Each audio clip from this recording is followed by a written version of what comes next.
जिनकी डेथ हुई या इन सर्विस जिनकी डेथ हुई है, लेकिन पिछले 5 साल से इनको लटका के रखा है। ना इनको कोई सरकार वहां से वन टाइम कंपनसेशन का जो सरकार ने कहा था ना वो दी इनको, ना इनको जॉब दी गई। देखिए, अगर आपने SRO 43 रखा है तो रखा किस लिए? आपने इसलिए रखा है कि अगर किसी के साथ कोई हादसा पेश आता है, किसी का बाप या किसी की माँ या कोई भी इनके जो फैमिली में जो इनके होते हैं, तो अगर उसकी डेथ ऑन ड्यूटी हो जाती है तो SRO इसलिए आप रखते हैं। लेकिन पिछले 5 साल से आप PHE के जो SRO 43 के विक्टिम्स हैं इनको लटका के रखा है, एक दफ्तर से दूसरे दफ्तर, तीसरे दफ्तर से चौथे दफ्तर। मैं LG साहब से पूछना चाहता हूं, क्या LG साहब यही आपका विकास है? क्या यही आप हमारे नौजवानों की बात सुन रहे हैं? इनकी कौन सी गुनाह है? अगर इनके वालिद साहब, क्या इनको पता था इनके वालिद साहब ऑन ड्यूटी मरेंगे या ये और कोई काम करते? जब आप इनको पता था, जब इनको ये पता नहीं था और इनके वालिद साहब इस दुनिया से चले गए ऑन ड्यूटी में, तो इस आश में सब बैठे थे,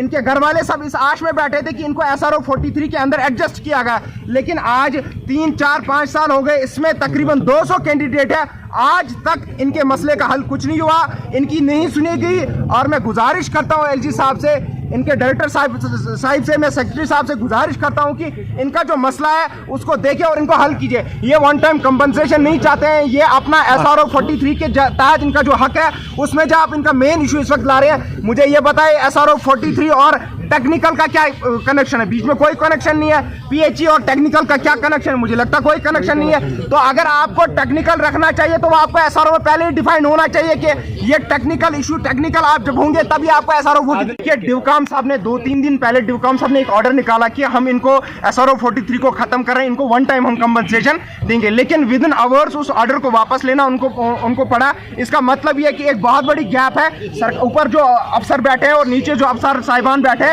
तो एक बहुत बड़ा गैप, जबकि इन्होंने उस टाइम प्रोटेस्ट भी नहीं किया था।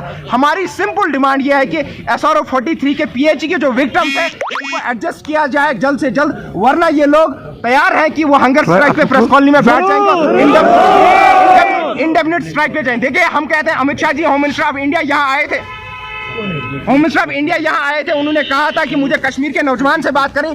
अमित शाह जी से मैं कहना चाहता हूँ, LG साहब मैं कहना चाहता हूँ, यह है कश्मीर का नौजवान जिनको आपने झूठे वादे किए, जिनको आपने झूठे SRO के बलबूते पे लटका के रखा पिछले 5 साल से, इनका मसला जल्द से जल्द हल कीजिए। बाकी शुक्रिया। मजीद मुनफरिद और दिलचस्प वीडियोस के लिए हमारी YouTube चैनल जरूर सब्सक्राइब करें।